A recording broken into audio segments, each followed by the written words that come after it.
Happy morning to all of you. Myself, Mr. Khadangle Pankaj. Today I am here with the question answers of chapter number 1, what is history, of standard 5th. See, history's meaning is given here. First way, good culture, calendar, historian ancient, Egypt, BC, modern, years, world, facts, like this many things are there in our history. So we'll proceed to our question answers. Here our first question is fill in the blanks. A. The science that tries to understand past events is called dash dash. The science that tries to understand past events is called dash dash. So our answer is history. B number.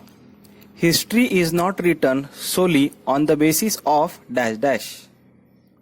History is not written solely on the basis of dash dash. So our answer is imagination. Now, question number 2. Answer each question in one sentence. Our first question is, what is the scientific method? Answer. The method of using the number of different tests to determine whether the evidence is reliable is called the scientific method.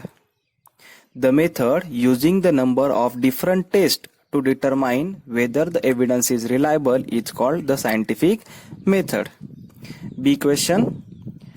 Of which action is India's independence the result? Our answer is result of the struggle of the people of India for independence. C question. What does the study of history make possible? Answer. The study of history makes it possible for us to study what is and what is not favorable for the progress of human society. Now here, question number 3. Answer the following questions in brief. Question number A. Why is history considered to be a scientific discipline? What is the question? Why is history considered to be a scientific discipline? So our answer is, history is considered to be a scientific discipline due to the following reasons. 1. History uses scientific method while looking for and collecting evidence.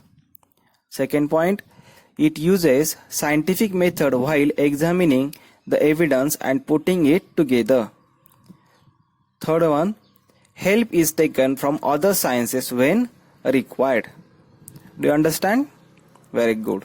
So our next question is, what are the obstacles in the way of village development?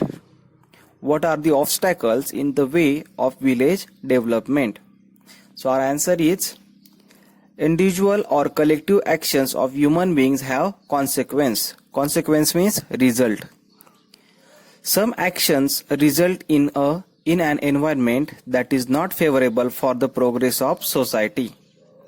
Third point, the obstacle in the way of village development are, in that sub point is given, people in the village do not work together and people in the village do not help each another.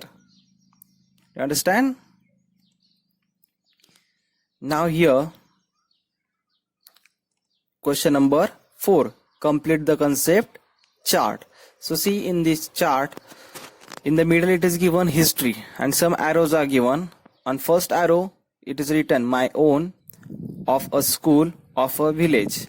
Means my own history is there, school's history is there, and village also history is there. So remaining points we have to fill it. So our concept will clear. So see here answer. See here, my own history, of a school history, of a village history. Village after what is there? District history, state history, nation history, and at the last world history, and then human civilization. You understand? Is your concept clear? See, once again I'll explain. My own history, of a school history, of a village history, district history, state history, nation history, world history, and human civilization history. Do you understand?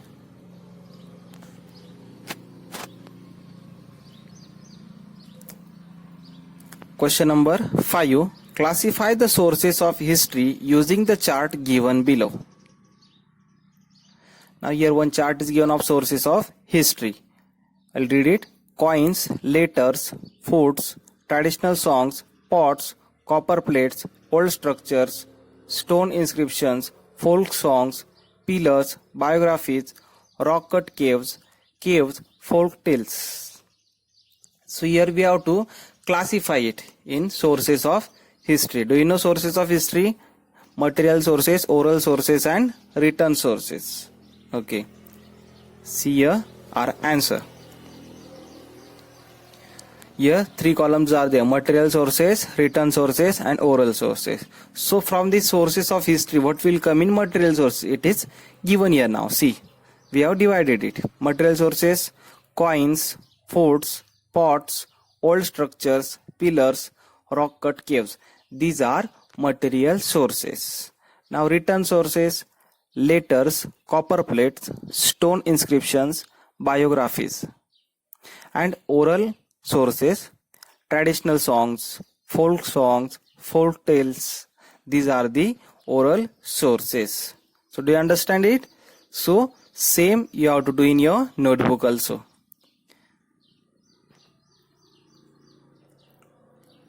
If you like our video, please thank you for watching this video.